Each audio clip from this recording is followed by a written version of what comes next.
हरे कृष्णा, राधे राधे भक्तगणों।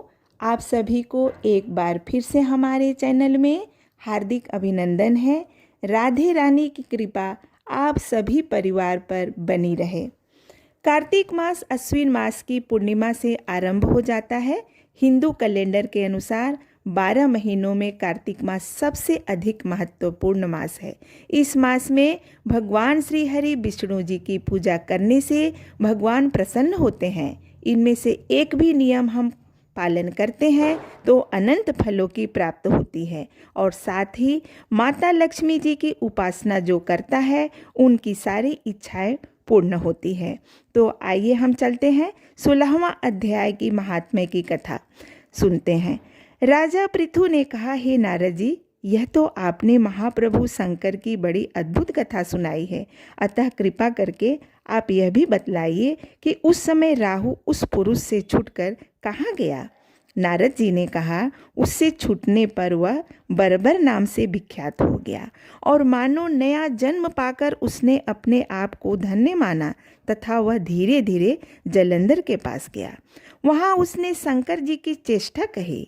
उसे सुनकर दैत्यराज को बड़ा क्रोध आया और उसने सब दैत्यों को सेना सजाने की आज्ञा दी। काल नेमी और सुम निसुम आदि सभी महाबली दैत्य तैयार होने लगे। एक से एक महाबली दैत्य करोड़ों की संख्या में निकलकर युद्ध के लिए तैयार हो गए। महाप्रतापी सिंधु पुत्र शिव जी से युद्ध के लिए निकला। उसके आगे महर्षि शुक्राचार्य और छिन्न शीर राहु हुआ। फिर तो उसी समय जलेंधर का मुकुट खिसक कर धरती पर गिर पड़ा। आकाश में मेघा छा गए और बड़े उपशकुन हुए। उधर इंद्र आदि सब देवताओं ने एकत्र हो कैलाश पर जाकर शिव जी से जब वृत्तांत कहा और यह भी कहा कि आपने जलेंधर से युद्ध करने के लिए जो भगवान विष्णु को भेजा था वह उसके वशवर्ती हो गए हैं तथा लक्ष्मी सहित जलेंधर के अधीन होकर उसके घर में निवास करते हैं। अब देवताओं को भी उसके यहाँ निवास करना पड़ रहा है। अब वह सागर पुत्र आपसे युद्ध करने को आ रहा है, अतः आप उसे मारकर हमारी रक्षा करो। देवताओं से यह सब कुछ सुनकर शंकर जी ने भगवान विष्णु से पूछा, हे ऋषिकेश, युद्ध में आपने जलेंधर का संहार क्यों नहीं किया और बैकुंठ को छोड़कर आप उसके घर कैसे चले गए। तब भगवान विष्णु ने हाथ जोड़कर शिव जी से कहा, उसे आपका अंशी या लक्ष्मी जी का भाई होने के कारण नहीं मारा है। वह बड़ा ही वीर, वह देवताओं से अजय है। मैं सत्य कहता हूँ कि उसे कोई भी नहीं मार सकता।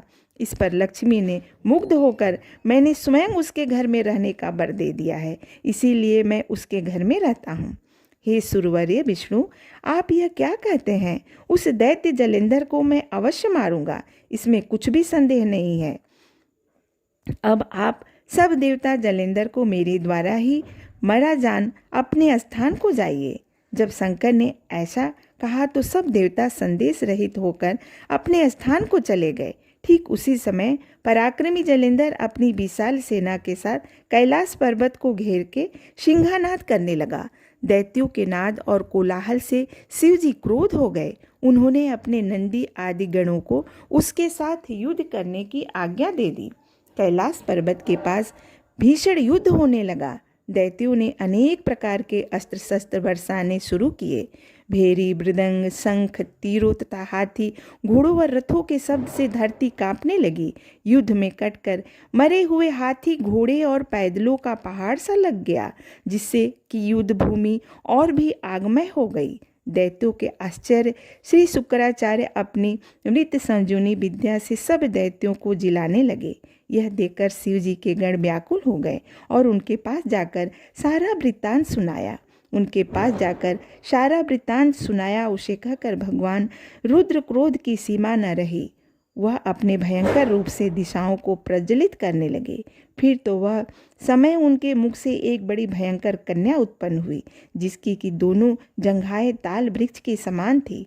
वह युद्ध भूमि में जाकर सब असुरों का चर्वण करने लगी। युद्ध भूमि में इस तरह विचरते हुए शुक्राचार्य जी के पास पहुंची और शीघ्र ही उन्हें अपने उदर में गुप्त कर लिया।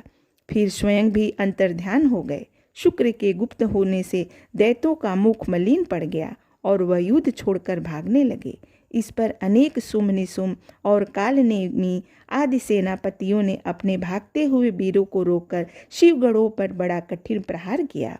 और ऐसा शिव जी के नंदी आदि वीर गणों, जिनमें गणेश और स्वामी कार्तिक भी थे, अपने गणों को रोककर दैत्यों से भीषण युद्ध किया।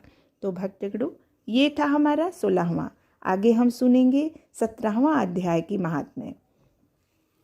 उस समय शिव जी के गण प्रबल थे। उन्होंने जालेंद्र, शुम निशुम, महाअसुर, कालनेमी आदि को पराजित कर दिया।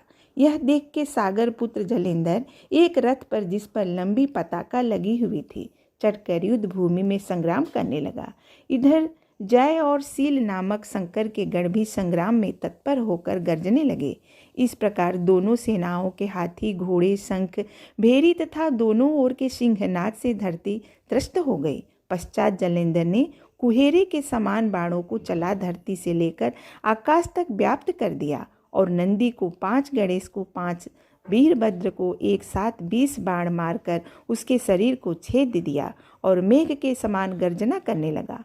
यह देखकर रुद्रपुत्र कार्तिकेय ने भी दैत्य जलेंद्र को अपनी शक्ति उठा के मारी और घोर गर्जन किया, जिसके आघात से वह धरती और घोर गर्जन किया, जिसके आघात से वह धरती पर गिर पड़ा। परंतु वह इतना बली था कि जल्दी से उठकर खड़ा हो गया और क्रोधाविष्ट होकर कार्तिकेय जी की अपनी गदा का प्रहार कर दिया। ब्रह्मा जी के वरदान की सफलता के लिए शंकर पुत्र कार्तिकेय पृथ्वी पर सो गए। गणेश जी के नंदी प्रहार से व्याकुल होकर धरती पर गिर पड़े। वीरभद्र पर परिध का प्रहार किया, जिससे वीरभद्र का सिर फट गया और रक्त बहने लगे। वह व्याकुल होकर धराशायी हो गए। उनको धरती पर गिरा देख शंकर जी के गण चिल्लाते हुए युद्ध भूमि छोड़कर बड़े वेग से भाग गए। तो भक्तगणों, ये था हमारा 16वां 17वां अध्याय की महात्म्य। धन्यवाद।